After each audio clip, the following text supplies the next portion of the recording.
muy 55 titulaires ak 28 suppléants. Remarqué nañu ci agencement bi ni xëy na beruñu fii 55. beruñu fii 28 xëy na dañuy def rek ñaari pàcc def fii 45 mu nekk 90. bi ñu remarqué ni du noonu lañ ko war a joxee mandataire bi ñëwaat na. ñu ne ko noonu doo laal dossier bi mais loolu normalul loolu mooy ak jaay doole. et gëm sa bopp politique gu ma de sama yoon nekku ci.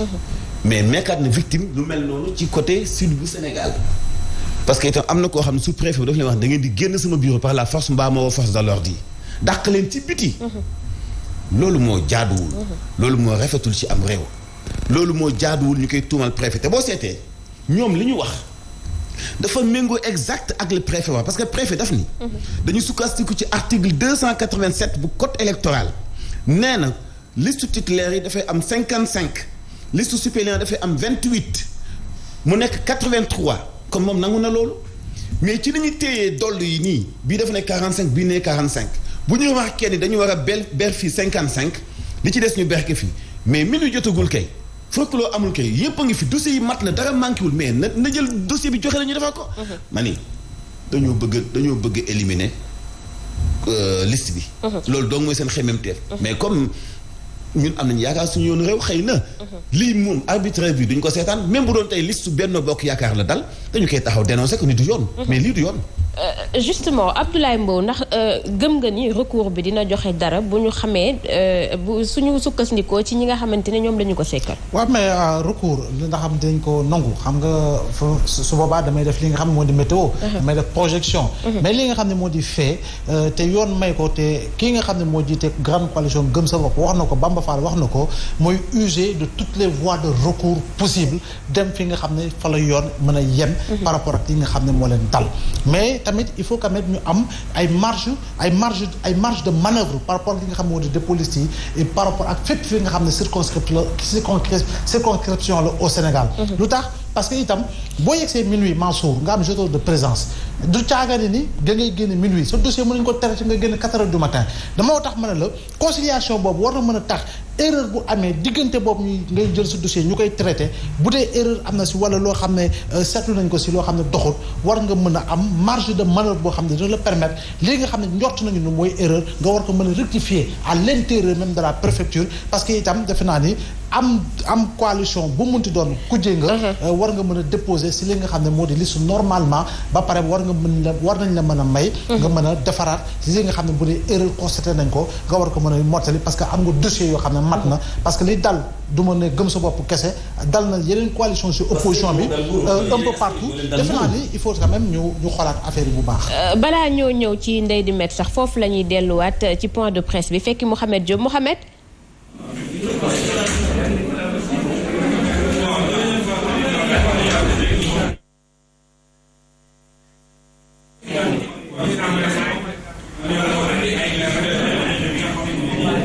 bi dafa des ci kanam xëy nañu jéemaat Ndeye di Met sa jàngat. waaw man Bougane li mu wax leer na te dañu nekk ci dëkk yoon.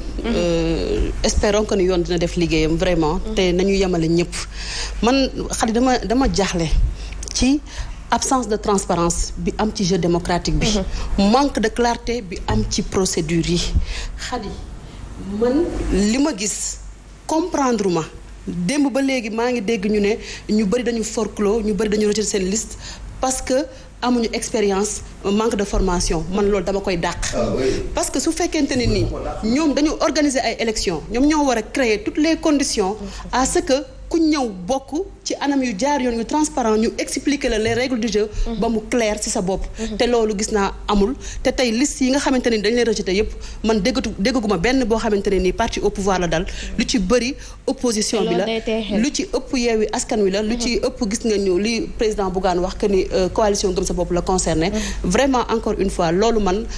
dama jàpp ne rek dañu nekk ci recul démocratique parce que nag wax dëgg yàlla mënuñu chaque élection ce sont les mêmes préoccupations qui reviennent donc finalement da nga naan est-ce que lii sax jaroon na ñuy dem ci ay élections xoolal li am Yewwi Askan Wi ca Matam bu ñu dégloo ñoom seen représentant nee nañ saisir nañu le préfet par courrier te nee na ñoom duñ par mail mais nee nañ mail ñoom duñ ko accepter ak fi jamono toll ak fi technologie toll loolu yëpp tey dafay tee xel xat yi encore une fois tey dama jàpp ni jeu démocratique bi dafa war a transparent que tous les partis partent à chance égale parce que tey man xat dama jaaxle tey gis nga lii nii début bi kese la te en plus beneen problème aussi tamit daf si dolleeku muy mandataires yi xëy na loolu dinañ am si yeneen jamono yeneen occasion yu ñu ko waxee mais mandataires tamit lëndëmal nañ bu baax a baax yenn liste yi nga xam ne tey jii nii am na ñoo xam sax dañu daw clairement encore une fois kon nañu topp mbir mi ba fu yoon sës ba leen yoon may ñu jël ko mais encore une fois lii ñuy gis nii xel dafay tey ñuy sampaat laaj est-ce que véritablement du ñu dem ba ci biir sax ñu daxaat élection yi xarit ñu delluwaat Ndeye Dimet fekki Mouhamed Diop Mouhamed. waaw Khady Colonel ñu ngi lay nuyu bu baax a baax xanaa dikkaat rek ci li fi xew tey muy point de presse bi nga xam ne président bu grande coalition Gëm sa bopp mi ngi ko doon amal ngir andi ay leeral ci information yu ñu jot comme quoi candidature am ci ville bu Dakar dañu ko rejeté. alors ci conférence de presse bi gis nga ne conférence des leaders membres yëpp ñu ngi fi woon waaye ki nga xam ne mandataire la woon ci dépôt yi muy Bamba Fall moom itam bokk xëy na wala demeek ak bannière coalition bi ngir dikkaat ci jafe-jafe yi nga xamante ni dund nañu ko par rapport ak dépôt yi. alors li ñu wax mooy préfet bi dafa leen wax ne li nga xamante ni moo di seen ko liste proportionnelle bi dafa incomplet te ñoom andi nañu ay firnde comme ni ñu ko wanee sànq rek que ne li ñu déposé sax ëpp na ci li ñu leen laaj kon loolu liste bu incomplète kenn mënu ko fa wax loolu lañ doon andi ay leeral par rapport ak situation bi nga xamante ni moom la ñuy dund en tout cas coalition bi ci ville bu Dakar leneen li président Bougane Gueye Dany leeral bokk na ci comportement wu préfet bu Dakar bi nga xam ne dafa mel ni dafay làq doom dóor doom parce que situation bi nga xamante ni ci la ñu déposé seen liste yi lu metti la situation bu doy waar la blankal leen xëy na ñu dem joyantiwaat seen i liste loolee lépp itam ñaawlu nañu ko ci doxalin wi en tout cas ci élection yi nga xamante ni ci la ñu jëm mu doon ay rëq-rëq yi nga xamante ni Khady Colonel ñoom jàpp nañu ne ay xëy na jafe-jafe yi ñuy dund la yu nga xamante ni ñi féete ci kaw ñoom ñoo leen ko bëgg a teg en tout cas ngir éliminer ay candidats wala potentiel candidat yi nga xam ne mën nañu faire face ak candidat wu kon coalition Benno Bokk Yaakaar di Abdoulaye Diouf Sarr ni ko président Bougane Gueye waxee rek bu ñu éliminer Bougane Gueye Dany éliminer Barthélémy Diaz éliminer ñeneen bàyyi fii yenn ci ay candidats yi nga xamante ni da leen di leer ne Abdoulaye Diouf Sarr mën na leen gagner noonu ñoom nee nañu loolu duñu ko nangu tey te daañu dem fa mbaxana doonee benn ngir vraiment andi li nga xamante ni nii moo di ay joyanti ci situation bi ñu nekk di dund jamono ji kon Khady Colonel de façon ramassée daal lii la ñu mën a jàpp ci point de presse bi nga xamante ni nii grande coalition Gëm sa bopp ci njiit li président Bougane Gueye Dany def na ko ak membre yi waaye itam ak